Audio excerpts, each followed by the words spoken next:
책 재판은 언제 찍나요? 라는 질문에서부터 시작되는데요.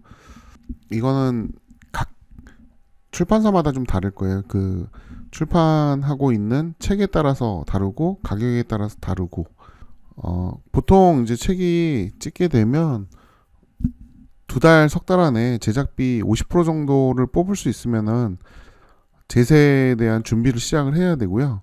그 다음에 실제로 제세가 되면 1년에 뭐 500부, 뭐 이렇게 700부 정도 전체로 봤을 때는 뭐 이거보다 낮을 수 있어요. 근데 저희 책은 좀 가격이 싸서 좀 더 많이 팔지 않으면 안 되고요. 보통은 뭐 300부 정도의 좀 비싼 책들은 뭐 1년에 뭐 200부 내외에도 판매해도 이익이 남는 책들이 있고, 그렇지 않은 책은 굉장히 많이 팔아야 되는, 한 달에 판매되는 양이 굉장히 적게 되면 50권, 뭐 30권 뭐 이 미만이면 아무래도 책에 대한 그 권리, 보통 보면은 저자하고 계약을 하게 되면 5년 정도 판매하게 돼 있는데, 초도 물량이 빠져나오지 못할 정도로 판매가 안 되면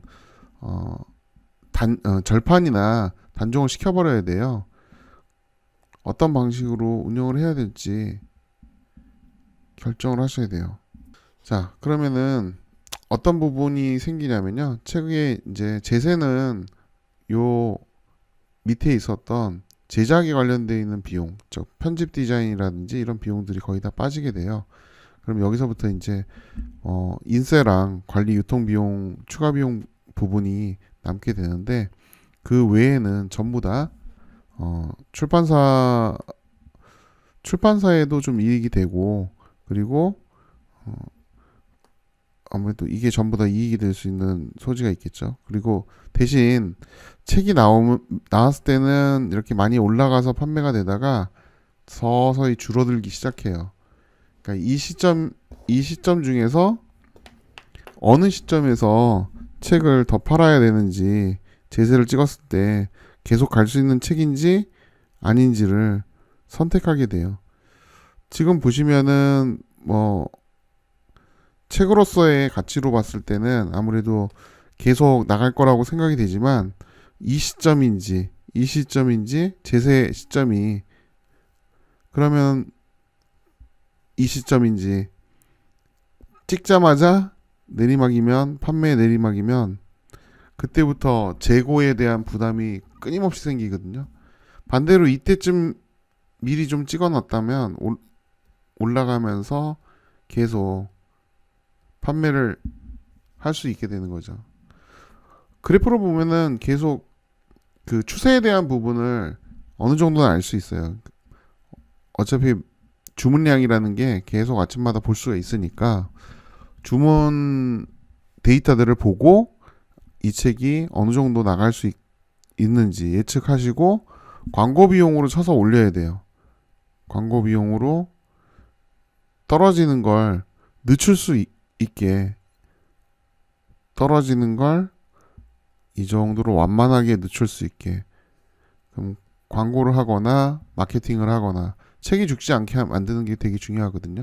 예전에는 책 만들고 그냥 가만히 놔둬도 됐지만, 요즘에는 경쟁이라는 부분이 있어요. 너무 비슷한 책을 따라서 내는 경우도 있거든요. 외서인데 비슷한 국내서가 나온다거나, 제목이 비슷한 게 나온다거나, 미투하는 책들이 계속 나온다거나, 뭐 이런 부분이 있거든요.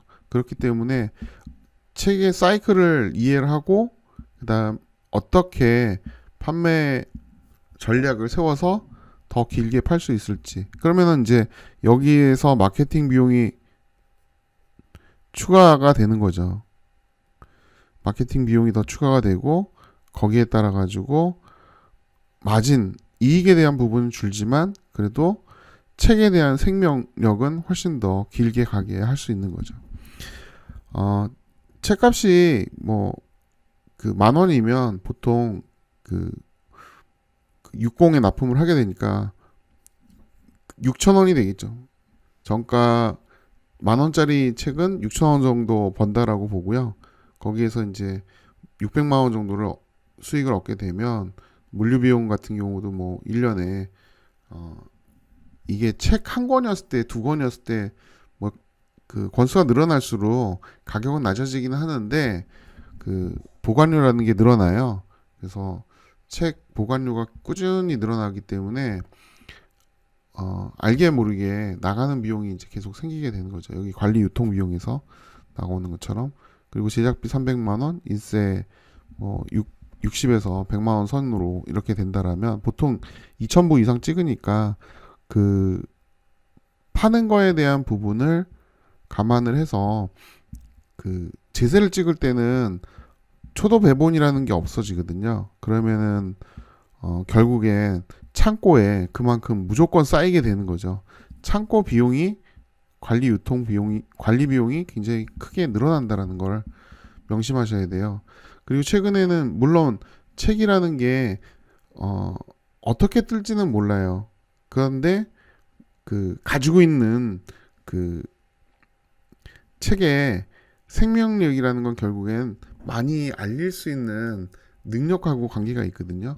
그래서 책 제세를 찍을 땐 이 다음 마케팅 계획이 어떻게 되고 저자랑 책을 가지고 홍보할 수 있는 또는 채널이나 미디어들에 노출되는 그런 계획들이 있다라면 제세를 좀 더 빨리 찍어서 운영을 하거나 아니면 절판을 시켜서 POD나 전자책으로 전환하는 걸 생각해 볼 수 있습니다. 저희는 이제 전자책은 거의 안 내는데요. 그 전자책을 내도 계약을 따로 이전에는 전자책하고 종이책 계약이 함께 되지 않은 경우가 있었어요. 근데 요즘에는 5년간 전자책, 종이책에 대한 뭐 매출을 나누는 조건이 되어 있으니까 외서 같은 경우, 국내서 같은 경우도 마찬가지로 저자와 계약을 할 때 전자책까지는 같이 계약을 하게 되거든요.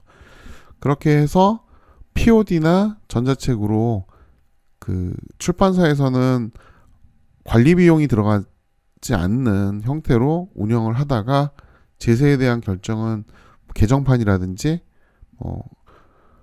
아니면 절판이라든지 이런 결정을 하시면 좋을 것 같습니다. 제가 봤을 때는 한 달에 100권 정도라고 생각하시면 돼요. 한 달에 100권이나 그 언더 최소한 1년에 어느 정도 마진이 나올 수 있는지 책마다 체크를 해보셔야 될 거예요. 정가뿐만 아니라 마케팅 비용을 얼마나 썼는지 그리고 제작 비용이 어느 정도 되는지 이런 부분들을 감안을 하셔야 되고요. 책 한 권당 거의 제작비를 빨리 뽑아야 출판사에게는 이득이 되는 거니까 결국에는 얼마나 빨리 뽑을 수 있는지 그걸 염두에 두시고 만드셔야 되고요. 특히 최근에는 종이값이 계속 오르고 그다음에 다양하게 인건비 상승이 있으니까 어쨌든 그런 부분을 간과하면 안 돼요. 왜냐면은 염두에 두셔야 되는 게 그 초판 때는 제작 비용이 300만 원 들었는데 제세 때 종이값 때문에 400만 원 이런 식으로 늘어날 수도 있거든요. 그렇게 되면은 제세로 마진을 뽑아야 될 시점이 늘어나게 되는 경우가 있으니까 가능하면 원재료인 종이나 인쇄 비용이라든지 인건비에 대한 부분들 그다음에 제작 비용, 재본 비용 이런 부분들에 대한 그 비용에 대한 거를 항상 체크를 해 두시는 게 좋고요. 늘 찍으면 별 문제가 없는데 어쩌다가 한 번씩 찍게 되면 시점에 따라서 금액 차이가 좀 나거든요. 그래서 그런 부분도 감안해 두시면 좋을 것 같습니다. 네, 여기까지 진행하고요. 다음번에는 동선에 대한 영업 마케팅에 대한 부분 쪽으로 한번 말씀을 드리겠습니다. 네, 버벅거리네요.